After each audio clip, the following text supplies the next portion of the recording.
जय हिंद साथियों, आप लोग कैसे हैं? उम्मीद करता हूं कि आप लोग बहुत ही बढ़िया होंगे। ठीक है, तो आज की इस वीडियो में हम लोग क्लास 12th के होम साइंस के टॉप 10 VBI सब्जेक्टिव क्वेश्चन इस वीडियो में आपको याद करवाने वाले हैं। ठीक है, तो जो भी 2025 के छात्र होंगे उनके लिए इम्पोर्टेंट सब्जेक्टिव क्वेश्चन है, इसलिए आप लोग वीडियो पर शुरू से अंत तक बने रहिएगा ताकि हम आपको 100% आपको ऑब्जेक्टिव वायरल पेपर वाला करवा सके। ठीक है, जो भी आपको एग्जाम में आने वाले हैं। चलिए तो स्टार्ट करते हैं, ज़्यादा विलम्ब ना करेंगे। तब तक के लिए आपका काम रहेगा कि इस वीडियो को अपने दोस्तों के पास, अपने भाई बहन के पास शेयर कर दिएगा। और चैनल पर पहली बार आए, सब्सक्राइब नहीं किए तो चैनल को भी आप लोग जरूर सब्सक्राइब कर लीजिएगा। ओके, और साथ ही साथ क्लास 12 के जितने भी आपको सब्जेक्ट है, सभी सब्जेक्ट का आपको ऑब्जेक्टिव आपको बना दिया गया। आप लोग जाकर देख लीजिएगा चैप्टर वाइज। ठीक है, वीडियो प्लेलिस्ट में आपको मिल जाएगा सभी चैप्टर का वीडियो। चलिए स्टार्ट करते हैं चैप्टर क्वेश्चन नंबर 1 की ओर। देखिएगा 1 नंबर में क्या कह रहा है। 1 नंबर में कह रहा है कि कृत्रिम या उपार्जित रोध क्षमता क्या है। कृत्रिम या उपार्जित रोध क्षमता क्या है। फर्स्ट नंबर जो क्वेश्चन है ये आप लोगों का जो है होम साइंस के आपको चैप्टर से ही क्वेश्चन लिया गया। ठीक है, यानी कृत्रिम रोध क्षमता बताना, या तो पूछा जा सकता है कि उपार्जित रोध क्षमता से आप क्या समझते हैं। तो लिखिएगा अर्जित की गई रोग प्रतिरोधक क्षमता को कृत्रिम या उपार्जित रोध क्षमता कहते हैं। यह दो प्रकार से प्राप्त होता है। यह कितने प्रकार से प्राप्त होता है? दो प्रकार से प्राप्त हो सकता है। पहला नंबर किससे प्राप्त होगा? ये पहला नंबर प्राप्त होगा आपको संक्रामक रोग से ग्रसित होकर। किसे होगा? तो संक्रामक रोग से ग्रसित होकर। जब व्यक्ति संक्रामक रोग से ग्रसित होने पर अस्वस्थ हो जाता है तब उसमें उस रोग के प्रति प्रतिरोधक क्षमता उत्पन्न होती है। संक्रामक रोग से ग्रसित होकर कैसे हो सकता है? व्यक्ति जब संक्रामक रोग से ग्रसित होकर या होने पर अस्वस्थ हो जाता है तब उसमें उस रोग के प्रति प्रतिरोधक क्षमता उत्पन्न हो जाती है। और दूसरा होता है आपको टीकाकरण द्वारा। तो टीकाकरण द्वारा विभिन्न विभिन्न संक्रामक रोगों की प्रतिरक्षक दवाइयाँ शरीर में टीके के माध्यम से प्रविष्ट कराई जाती है। इन दवाइयों से रक्षण अवधि को दीर्घकाल तक बनाए रखने के लिए बूस्टर खुराक दी जाती है। इस प्रकार टीकाकरण द्वारा विभिन्न जानलेवा बीमारियों से बचाया जा सकता है या बचाव किया जा सकता है। ठीक है, इस प्रकार से आपको फर्स्ट नंबर का क्वेश्चन आपको याद हो गया होगा इसका आंसर। क्वेश्चन नंबर हम लोग सेकंड ले रहे हैं। कह रहा है कि टीकाकरण क्या है। या तो पूछा जा सकता है कि टीकाकरण मानव में क्यों आवश्यकता पड़ती है। पूछा जा सकता है कि टीकाकरण से आप क्या समझते हैं। तो लिखिएगा टीकाकरण वह प्रक्रिया है जिसमें टीके के द्वारा विभिन्न जानलेवा बीमारियों से बचाव किया जाता है। टीकाकरण वह प्रक्रिया है, ये वह मेथड है, वह प्रोसेस है जिसमें टीके के द्वारा विभिन्न जानलेवा बीमारियों से बचाव किया जा सकता है। यह शरीर में बीमारी से बचाव की ताकत पैदा की जाती है। संक्रामक रोगों की प्रतिरक्षक दवाइयाँ टीके के माध्यम से शरीर में प्रविष्ट कराई जाती है। इस प्रकार टीकाकरण जानलेवा बीमारियों से बचाव में सहायता करता है। समझ गए होंगे। फर्स्ट सेकेंड नंबर भी क्वेश्चन आप लोगों का कंप्लीट हो गया। ओके, नेक्स्ट क्वेश्चन लेते हैं। क्वेश्चन नंबर देखिएगा आप लोग थर्ड नंबर की ओर। ये ऐसे क्वेश्चन है जो आपको बायोलॉजी से मिलता जुलता है, होम साइंस। ठीक है, क्वेश्चन नंबर देखिएगा थर्ड में कह रहा है कि तपेदिक या क्षय रोग क्या है। तपेदिक या क्षय रोग क्या है। तो तपेदित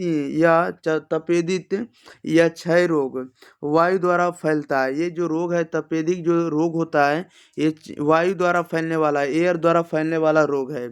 इस रोग को फैलाने वाला जीवाणु जीवाणु जो होता है आपको ट्यूबर बरिकल्स बेसिलस होता है, या तो ट्यूबरकुलोसिस भी कह सकते हैं। यह रोग बहुत ही भयानक है जो शरीर के कई भागों में हो सकता है, जैसे फेफड़ा, आंत और ग्रंथियों, रीढ़ की हड्डी में। फेफड़ों का तपेदिक सबसे अधिक फैलता है। यह रोग मनुष्यों के अतिरिक्त जानवरों को भी हो सकता है ना। कहने का मतलब कि तपेदिक जो बीमारी होता है ये किसी को भी हो सकता है, मानव को भी हो सकता है, जानवर को भी हो सकता है। और यह आपको वायु द्वारा फैलने वाला रोग होता है। और ये कहाँ कहाँ पे फैलेगा? तो फेफड़ा में, आंत में और ग्रंथि में, या तो रीढ़ की हड्डी में, ये कहीं भी फैल सकता है। ठीक है, शरीर के किसी भी भाग में फैल सकता है, याद रखिएगा। क्वेश्चन नंबर लेते हैं हम लोग 4 नंबर की ओर। देखिए अगला नंबर कह रहा है कि अतिसार क्या। अतिसार क्या? तो अतिसार या अतिसार से आप क्या समझते हैं? मानव में अतिसार की क्या आवश्यकता है, ये अतिसार क्यों हो जाता है। तो पूछा जाएगा तो लिखिएगा अतिसार ऐसी अवस्था होती है जिसमें संक्रामक के कारण पेट की आंतें की कार्य प्रणाली सामान्य नहीं रहती है। आंतों का मुख्य कार्य अतिरिक्त जल का अवशोषण करना है। अतिसार रोग में आंतें यह कार्य नहीं कर पाती है, फलतः शरीर का अतिरिक्त जल मल द्वारा बाहर निष्कासित हो जाता है, जिससे शरीर में जल की कमी हो जाती है। उसे हम लोग अतिसार कहते हैं। अतिसार क्या होता है? तो अतिसार ऐसी अवस्था होती है जिसमें संक्रमण के कारण पेट की आंतें की कार्य प्रणाली सामान्य नहीं रहती है। आंतों का मुख्य कार्य अतिरिक्त जल का अवशोषण करना है। अतिसार रोग में आंतें यह कार्य नहीं कर पाती है, फलतः शरीर का अतिरिक्त जल मल द्वार द्वारा बाहर निष्कासित हो जाता है, जिससे शरीर में जल की कमी हो जाती है ना। जिससे हम लोग क्या कहते हैं? अतिसार रोग कहते हैं। नेक्स्ट क्वेश्चन लेते हैं, क्वेश्चन नंबर लेते हैं 5 नंबर की ओर। कह रहा है कि हैजा क्या है? यह तो पूछा जाएगा हैजा से आप क्या समझते हैं। कह रहा है कि यह बैसिलस जीवाणु द्वारा संक्रमित होता है। यह बैसिलस जीवाणु द्वारा संक्रमित होता है, जो विब्रियो कोमा के नाम से जाना जाता है। जो किसे कहते हैं? तो विब्रियो कोमा के नाम से जाना जाता है। यह रोग बहुत तीव्र गति से संक्रमित होता है, इसलिए महामारी का रूप धारण कर लेता है। यह गर्मी तथा बरसात के दिनों में अधिक होता है ना। याद रखिएगा कि हैजा जो बीमारी होता है यह बैसिलस जीवाणु द्वारा संक्रमित होता है। यह विब्रियो कोमा के नाम से भी जाना जाता है। यह रोग जो होता है बहुत तीव्र गति से संक्रमित होता है, इसलिए इसे महामारी का रूप इसलिए हम लोग कह सकते हैं कि यह जो रोग होता है महामारी का रूप भी धारण कर लेता है। अतः हम लोग कहेंगे कि यह जो बीमारी होगी गर्मी और बरसात के दिनों में अधिक होता है। ओके, अगले क्वेश्चन नंबर देखिएगा 6 नंबर में। कह रहा है कि खसरा क्या है? या खसरा से आप क्या समझते हैं? तो खसरा एक संक्रामक रोग है जो ज्वर तथा खांसी के साथ स्पष्ट होता है। यह रोग अधिकतर बच्चों को होता है। रोगी के खांसने या छींकने से रोगाणु जो होता है वायु को दूषित कर देते हैं, जिसमें सांस लेने पर स्वस्थ व्यक्ति भी रोगी हो जाता है। विटामिन और फूड सप्लीमेंट खरीदे विटामिन और फूड सप्लीमेंट खरीदने के अलावा हम लोग कहेंगे कि ये रोग जो होता है फैल जाता है ना। खसरा आप लोग समझ गए होंगे कि खसरा एक संक्रामक बीमारी है जो ज्वर और खांसी के साथ स्पष्ट होता है। यह रोग अधिकतर बच्चों को होता है। रोगी को खांसने या छींकने से रोगाणु वायु को दूषित कर देता है, जिसके कारण से हम लोग कहेंगे कि सांस लेने में व्यक्ति को क्या हो सकता है? तो बीमारी हो सकता है, यानी स्वास्थ्य खराब हो सकता है स्वस्थ व्यक्ति का भी। ओके, और यह बीमारी होता है ज़्यादातर विटामिन और फूड सप्लीमेंट के कारण से। नेक्स्ट क्वेश्चन नंबर देखिएगा 7 नंबर मोस्ट इंपॉर्टेंट क्वेश्चन है। कह रहा है कि डिप्थीरिया क्या है? या मानव में डिप्थीरिया का क्या महत्व है? या डिप्थीरिया मानव में क्यों हो जाता है? इसका कारण क्या है इसका भी बताना है यार, ठीक है। मानव में डिप्थीरिया का वर्णन करें तो लिखिएगा डिप्थीरिया या गलगोंटू अत्यंत भयानक संक्रामक रोग है जो कोरिने बैक्टीरिया डिप्थीरिया नामक जीवाणु के कारण होता है। यह जीवाणु शरीर में प्रवेश करके गले में पनपते हैं और बच्चे में रोग के लक्षण उत्पन्न करते हैं। डिप्थीरिया या गलगोंट जो होता है यह अत्यंत भयानक संक्रामक रोग है जो कोरिने बैक्टीरिया डिप्थीरिया नामक जीवाणु के कारण होता है। यह जीवाणु शरीर में प्रवेश करके गले में पनपते हैं और बच्चों में रोग के लक्षण उत्पन्न कर देते हैं या करते हैं। उसे डिप्थीरिया बीमारी कहते हैं। अगला नंबर कह रहा है कि काली खांसी क्या है? या काली खांसी किसे कहते हैं? या काली खांसी से आप क्या समझते हैं? तो खांसी के साथ बहुत अधिक मात्रा में कफ निकलना ही काली खांसी कहलाता है। अगर खांसी के साथ अधिक मात्रा में कफ निकल रहा है उसे ही काली खांसी कहते हैं। यह रोग अधिकतर बच्चों में होता है। यह रोग नाक, गले और फेफड़ों को अधिक प्रभावित करता है। अगर किसी व्यक्ति को कफ ज़्यादा आ रही है तो उसे समझिएगा कि काली खांसी हो गई है, और ये सामान्यतः बच्चों में देखी जाती है। और यह जो रोग होगा सबसे ज़्यादा प्रभावित करने वाले अंग हैं नाक को, गला को और फेफड़ा को सबसे अधिक प्रभावित करता है, नुकसान करता है। नेक्स्ट क्वेश्चन नंबर 9 नंबर में कह रहा है या 9 नंबर में कह रहा है कि BCG का टीका क्या है? या BCG का क्या संक्षिप्त रूप है? तब BCG का पूरा नाम जो होता है बैसिलस फ्यूरिन होता है। क्या होता है? बैसिलस फ्यूरिन है। यह तपेदिक या क्षय रोग से बचाव का टीका है। इस टीके को बाएं बाह के ऊपर भाग में लगाया जाता है। जन्म के तत्काल बाद से 1 माह तक ही बीसीजी का टीका लगाया जाता है। टीका लगने के 1 महीने बाद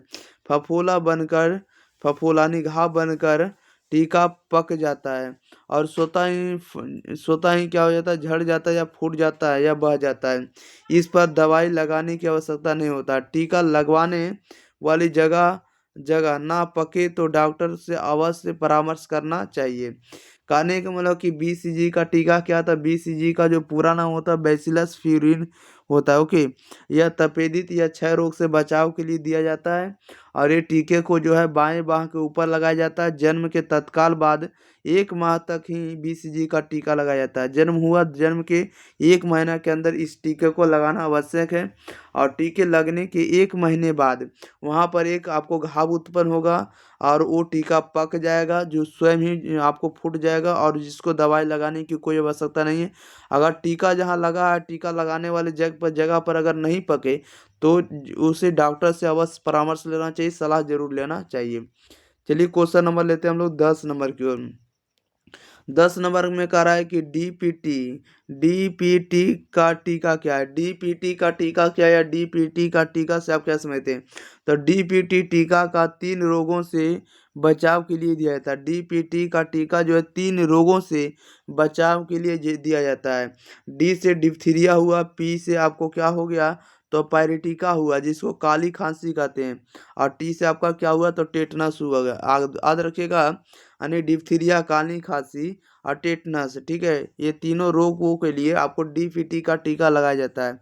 डीपीटी की पहली खुराक 6 सप्ताह में दी जाती है। पहली जो खुराक है 6 सप्ताह में दी जाती है। दूसरी खुराक 1 महीना के अंतराल पर दी जाती है और तीसरी खुराक जो है 312 माह की आयु में 312 माह की आयु में दी जाती है। ओके, याद रखिएगा। और साथ ही साथ 312 माह की आयु में दी जाती है। और डीपीटी का बूस्टर टीका 15 से 18 माह में, 20 से 24 माह में तथा 5 से 6 वर्ष की आयु में लगाया जाता है। आपको जो टीका है इसको लगातार नहीं लेना है।